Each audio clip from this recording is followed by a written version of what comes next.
The vault is a hidden location inside of Modern Warfare Zombies, and I'm going to quickly show you how you can unlock it by going to 4 different points on the map, defeating a couple mini bosses to finally go against the king, as you see here in the beginning. So let's get into it.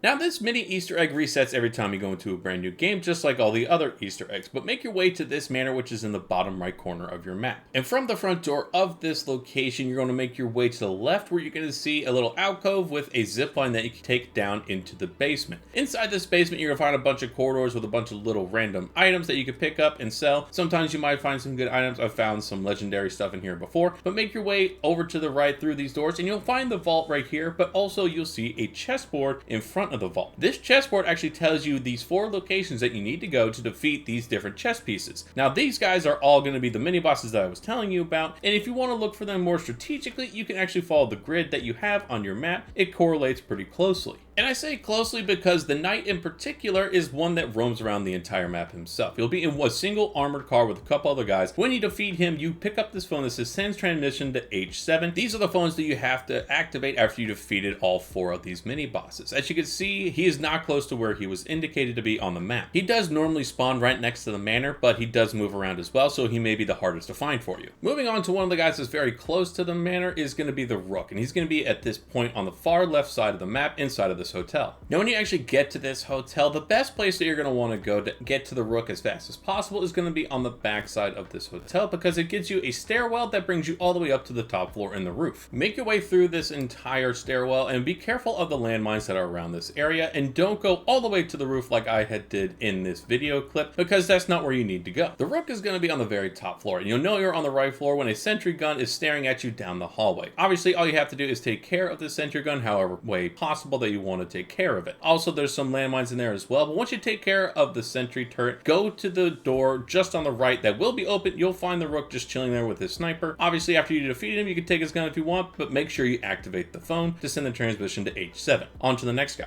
which is the Bishop, and the Bishop's going to be in the top left corner of the map. As I'm zooming in here, you want to make your way to this tunnel system, and it's going to be a little bit more difficult to find the Bishop, only because you have to go to the lower level of this tunnel system. As I'm showing you here, you want to try and make your way down to this lower of the 2 systems. I'm trying to get you as close as possible by showing you from the top level system where I had first started, but you'll find him next to one of these teleporters. At least in my game was next to teleporters. He'll have a bunch of guys with him that you need to take out, obviously, but you'll find the Bishop just hanging out on his own. He is an assassin type soldier. He's going to throw some smoke screens usually to try and flank you and take you out with a quick knife throw. So just be prepared for that. Now once you do defeat him, he will drop his pistol that he usually has, and then also of course send the transmission to H7. Now we're on to the final location, the final person that you need to go against, called the Pawn. And the Pawn location is going to be at the very top right part of the map, particularly in this fishing hut. It's all the way on the top right. It's just a bit of a hike, and honestly that's the hardest part, because even though I was saying a person, the Pawn isn't anybody at all. It's this TV screen where you just simply have to activate the device, but be prepared, you are going to get flanked by a bunch of different zombies and hellhounds. And to help make sure you're going through this process correctly and have all the guys killed that you need to in your game, you can check the vault by a couple different ways, such as the lights on the top of the door indicating one of the 4 guys that you have killed. All 4 of them should be lit up when you're ready to go, and also at the end you'll see on the chessboard the pieces that you have taken out are going to be knocked over. So now that you've gotten all 4 of these guys taken out across the map and unlocked, you can go back to the manor and unlock the vault by the quick little action. What you'll find inside is 4 different loot boxes and ammo cache, and inside here you're going to find a lot of high level stuff, guaranteed gold bars that you can sell if you have enough time left in the game, and usually you're going to have this mimic guy called the King who's going to be on one of the random boxes. He's not very difficult, and unfortunately he doesn't actually drop anything fun when you do defeat him, but he's the mini boss inside of this, and you'll notice on the chessboard that he will also be knocked over when you defeat him. Now make sure you can go through and get all these goodies from here, because it's definitely worthwhile, especially if you want to stock up on stuff for your next run in MWZ. And of course every time you go inside the vault, all these weapons, all these different caches are going to have something very different. Sometimes it's going to be legendary loot, sometimes it's going to be kind of loot that you see in my game, in my video here. But that's how you can unlock the vault at the manor in MWZ. Now if you got 4 people that want to go through this, you could probably knock this out in a good 10 minutes. If you have a good squad with you, absolutely run through this. You get some high level loot and get out really early. But I hope you guys did find this helpful. If you did, make sure to hit the like and subscribe buttons. Leave a comment if I missed any important details that I need to be sharing in this. And other than that, I will catch you guys in the next video.